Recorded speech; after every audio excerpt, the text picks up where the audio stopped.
Hi folks, if you want to get ranked high in Google, there are a number of important ranking factors that you need to have on your website in order to make that happen.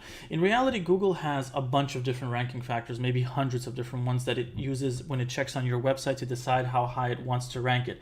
But there are 10 which I believe are the most important, because if you have these ones down, the other ones kind of handle themselves. And these 10 ones are listed over here. Now, I have written an article about this, and I have included a link below the video that'll take you to this article that'll get into the details of each ranking factor, but this video is going to cover a summary of each of them. Now, I've been doing SEO for a long time, and I know from my personal experience that once I adhere to these 10 things, I get higher rankings. I have websites that have crossed 500,000 views. I know how to get traffic, basically. So let's go over each of the most important ranking factors. Now, they're not in any particular order, but they are all very important to work together. So the first one is, whenever you have a website and you write content on that website, that's basically what gets ranked on Google. So it's very important that the quality of that content that you write is very, very high. Now, what do I mean by that?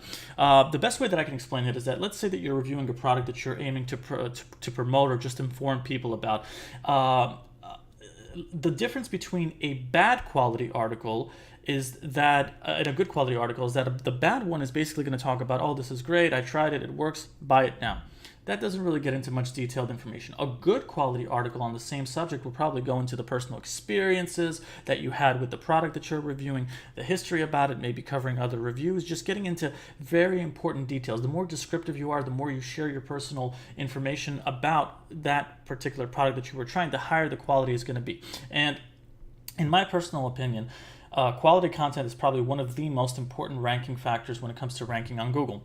Now, the second one is you want to have a lot of high quality content, and in my experience, something above 1,500 words or more is good. It's really good. I have articles that cross at least 1,000 words, and I think that's a pretty decent amount to have. But the further SEO progresses, the more I realize that the more content that you write per article, the better it's going to be. So if you write an article, try to aim for it to be 1,500 words or more, and at the same time, try to make sure that it's higher in quality. Sometimes people try to fill in the blanks and just fill in as many spaces as they can when they write words, and that actually ends up ruining their content. So what I said about being descriptive and getting into the details, personal details about your experiences with, say, something that you're reviewing or maybe describing an experience, be as descriptive as possible, and that's actually going to make you write more words, and more words generally results in better rankings. It is a ranking factor. If you look at many of the sites that are ranked high for some of the most highly competitive keywords, you'll see that they're thousands of words long.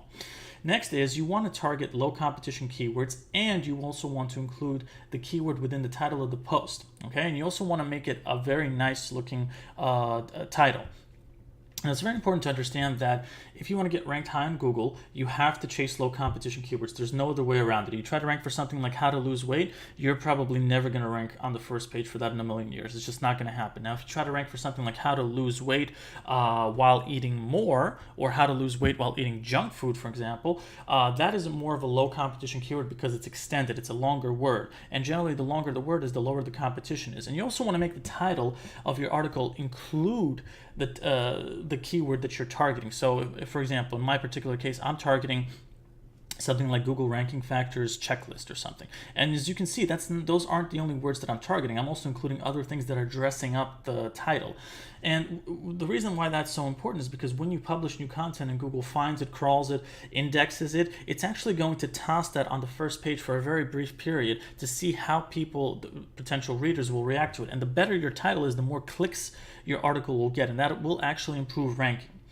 Now, the next thing is, the age of the site is extremely important. Anything that's 6 months and above is good, but you also want to have a website that isn't only over 6 months. You also want to have a website that's over 6 months and has a lot of content on it.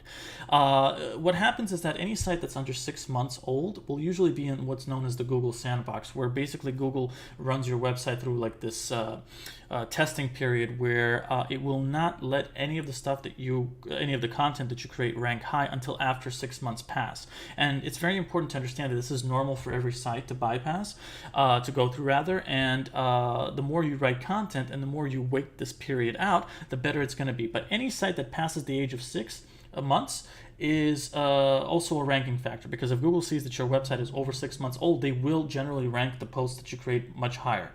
Now, the fifth thing is, link diversity should be good. And what I mean by that is there's different ways that you can put links within your site. For example, if you look at this page, you'll see that I have different links that are going to other pages of my site. This is called interlinking within my site. Now, there's also a concept called externally linking, where on this post I actually have that. I link to other authority websites. So for example, let's say that I'm covering some sort of topic and I link to a Wikipedia article. That's considered to be an external link, and you want to have a healthy balance of internal and external links. Usually I recommend that if you want to get higher rankings, you want to have mostly internal links on your website. External links I usually keep to 1 to 2 per page that I write. I want to keep people within my website, so I want to provide them with more internal links. And what I mean but when I say by link diversity is that you should have a combination of both these things. Now, you may be wondering how affiliate links apply to that, and affiliate links are basically a form of external linking. If you're going to promote something on a page through an affiliate link, it's okay to do that. It's not going to hurt your ranking, but you want to mix that in with good internal links as well. I have personally found that if I tried to rank pages with nothing but affiliate links, it doesn't rank as high as, say, a page that has both internal links and affiliate links on it. So healthy link diversity actually helps improve ranking as well. It's also a ranking factor. Next is the frequency of content production matters. And what that basically means is that the more often you blog, the better it is. If you blog 2 to 3 times a week, that's good. If you blog every day, that's excellent. So try to aim for more content production, because Google will crawl your site more and it will take that into consideration as a ranking factor.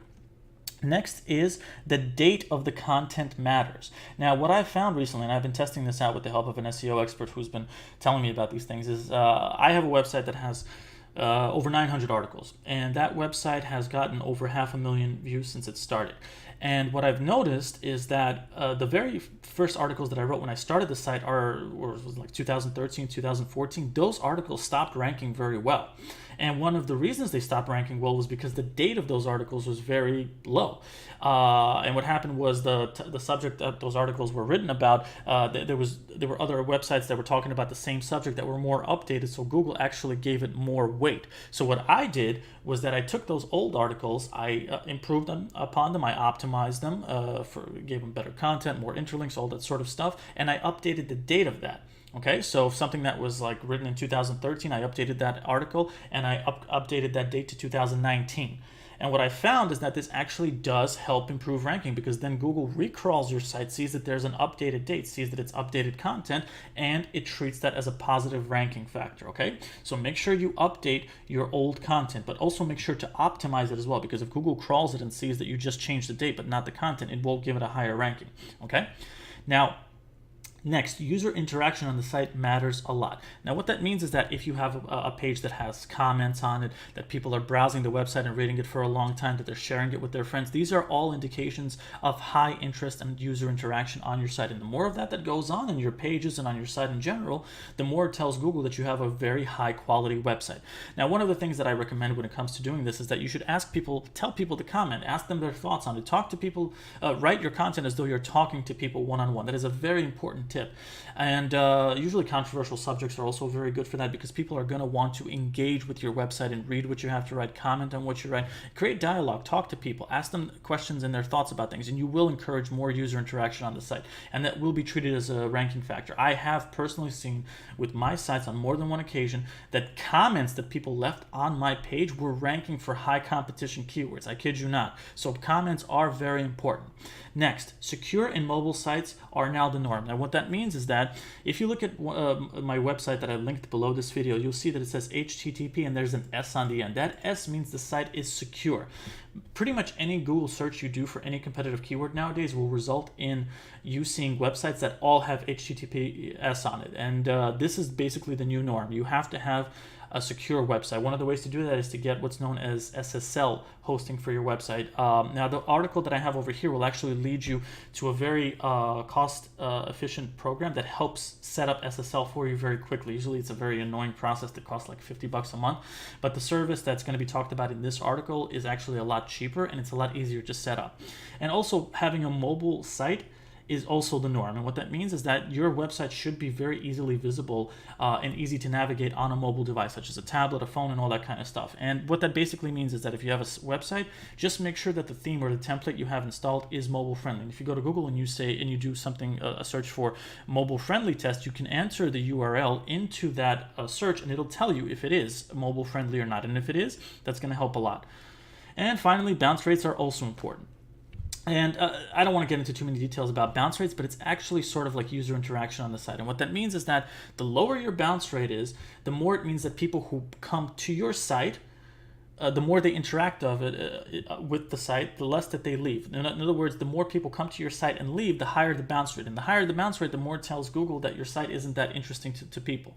But the more people visit your site, stay on it, click on other links to visit other pages, and do more interaction with the site, the lower your bounce rates are going to be, and the more it's going to show Google that your website is of high quality. And one of the ways that you can do that is write better quality content, include internal linking, basically things that I talked about within these 10 things. So that basically summarizes the 10 most important ranking factors that you should be using on your site to get better SEO results on Google. And again, I have linked to this page that you're looking at right now that will go into much deeper details about these things, as well as talk about that option to having secure websites that also helps improve ranking as well. Anyway, if there's any questions that you have about this subject whatsoever, please let me know below, and I'd be more than happy to answer that. Thanks.